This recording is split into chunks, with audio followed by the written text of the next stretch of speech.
The goal of this video is to help provide a detailed understanding of what's available. With over a decade of experience, I've had multiple people ask me for my opinion on what is the best. If there ever has been a time where you were unsure of which particular Glock skin to pick up, I suggest you go through each individual skin and meticulously see what is the best in your opinion. By doing this, it will give you the opportunity to better digest the decision you are culminating into. The Glock is a starting pistol. It is going to be used basically every round. Traditionally, in today's meta, a lot of individuals end up buying different alternatives for the first starting pistol round, compared to traditionally, where players would take advantage of trying to build up their economy by only using the Glock for the first 2 rounds. When buying skins with stickers already applied, you are limited because traditionally there's only 4 placements, which means you'll be less attached to them, as well as it'll be more generic because it lacks your personal touch. In simple terms, you should be paying no more than 2 to 5% sticker price when buying a skin with default sticker placements. If you're buying because the stickers are ones from an older collection and they're really too expensive to apply yourself, you shouldn't be paying more than 10 to 25% sticker price. If you end up paying more than this, it's considered to be overpay and as such not standard market price. The unique placement that the Glock has over other pistols means that you can apply it on the top ledge of the pistol itself, which means you can better utilize the stickers. I am now going to go through every single Glock skin and compare them to each other. I'm going to make a tier list, and I hope by the end of this, you'll be able to make a decision on which Glock you want to use. Glock Sand Dune. The meme potential is through the roof. The Glock Death Rattle, cowboy boots, or $3 handbag. That's what it is for me. It's just an absolutely snake-looking skin. Glock Groundwater. You're a nature enjoyer. Pure and simple. You like hiking. The Glock Knight. If you like it, you really like it. You probably have a night knife as well. Glock Red Tire. There's 1,000 different patterns. It turns white when worn. What's not to enjoy? Glock High Beam. 1,000 patterns. 511 is my favorite. This particular example has 5x eternal fires and is my personal choice. Glock Warhawk. If you're a fan of old World War II airplanes, then this is the Glock for you. The Glock Wraiths. Only saving grace is the green iron sights to cover up the skin, because you can apply green stickers along it to cover up the artwork. Other than that, it's kind of a mid skin. The Glock Sacrifice. Brown, blue, and gray. Sad to say, they did this memory a disservice. It was made to note a bomb clutch. It was a homage to Olafmeister's Burning Diffuse. Glock Oxidized Blaze. Do you like rust? If you do, then tetanus, here we come.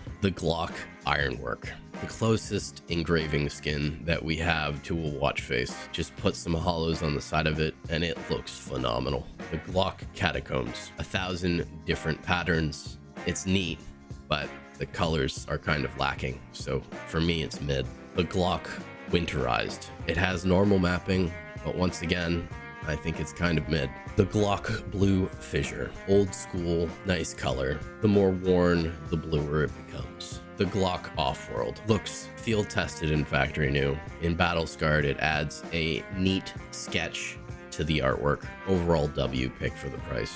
The Glock Reactor. 1,000 different patterns. It was nerfed badly in CS2 compared to how it looked in CSGO. Glock Bunsen Burner. It's a hot rod aesthetic with a patina finish. It looks good in factory new and looks even better in Battle Scarred. Glock Clear Polymer. Neat idea, the pop of blue, but overall it's brown, so it's kind of mid. Glock Candy Apple. Do you like the color red? Well, if you do, the Candy Apple is one of the best red skins for the Glock. The Glock Fade. It looks phenomenal with the Source 2 models. Wonderful skin. The only downside is it's ludicrously expensive for a Glock.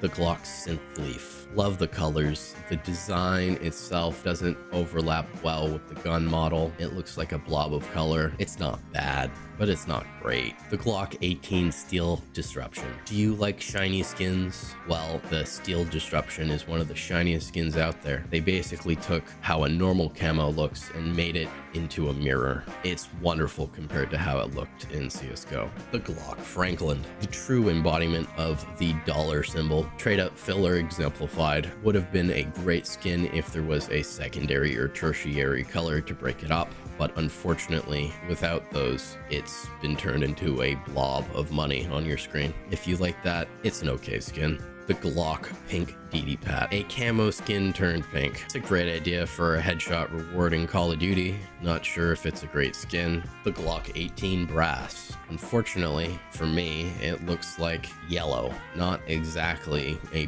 brass color, but it is shiny in the light. If you like the color brass, I would suggest it, but for me personally, it's a no. The Glock Grinder, 1,000 different patterns, different front colors for the Glock. There's a ton of variety. I think it's a W skin for sure. The Glock Weasel, really good for crafting. You could put a multitude of other stickers on the head. It really has a lot of variety. I love the small details on the foreground and the background. It's a really good execution for the concept. The Glock Royal Legion, the name says it all. It is elegant with the engravings. Both the leather handle and the main receiver look phenomenal. It's a great skin for gun enthusiasts. The Glock Dragon Tattoo. Do you like the color gray? Do you like dragons? This Glock is going to mog the server. And on top of that, it's a great trade up filler skin. It's a win-win. Only downside is the price point. I think it's a wonderful Glock. The Glock Ramses Reach. It's a very nice Egyptian skin, has a lot of architecture on it. In worn conditions, it shows hidden details. It's an excellent example of how to do custom wear. Personally, for me, the colors make it mid, but the design is phenomenal. The Glock Nuclear Garden. For those who love to garden, I don't know about that, but it's an old school skin. It's rarely seen, but it looks a lot worse than it did in CSGO. It's just not quite as bright. It's kind of mid for me. The Glock-18 Moonrise. Did you know you could get a rare star pattern? Guys, did you know? It's the I have a pattern, I promise skin. 1,000 different patterns that look almost identical. The only difference is where you can put the moon, it slides across it. And occasionally, if it's in the right position, then it has a star on the little safety. Nonetheless, I'd give it a W. Glock Umbral Rabbit. Highly detailed, but kind of lacking in color. Don't get me wrong, it's a nice looking Glock skin, but the colors just don't do it for me. The Glock Block 18. If you like Legos, it's great. I hope you like Legos, because if you throw this on the ground, the enemy team won't be able to step on it without getting hurt, man. The Glock Twilight Galaxy, the shining light, the magnum opus, the custom paint job of your dream car. Man, they did a phenomenal job upgrading this in Source 2. I just can't get enough of it. The Glock Snack Attack, the true embodiment of a McDonald's toy. Man, it's just so funny looking. The Glock Water Elemental, red and blue. What a strong contrast. Really eye-catching. I love it. The Glock Vogue. It really does pop in this game. The Glock Wasteland Rebel. A cool idea with custom wear pattern, making the white text be turned into smaller white text. It's a really cool idea. With the brown as the primary color, man, it's just a letdown for me. The Glock Neo Noir. Great colors. Only flaw is that in CS2, the black is kind of a dark gray. Glock Bullet Queen. The artwork looks kind of out of place. It's more of a Valorant skin. The thumb covers her face, and the whole skin is yellow. If you like the color yellow, it's a great skin. The Glock Gamma Doppler. The only Doppler finish on a gun. A wonderful finish, but I wish it was on a Source 2 model. So here are my top picks. For largest amount of money spent, it's gotta be the Glock Fade. For the nostalgic pick, for me, it's gotta be the Glock Reactor. For the budget pick, you already know, it's the Glock High Beam. I hope you have a wonderful rest of your day. Take care.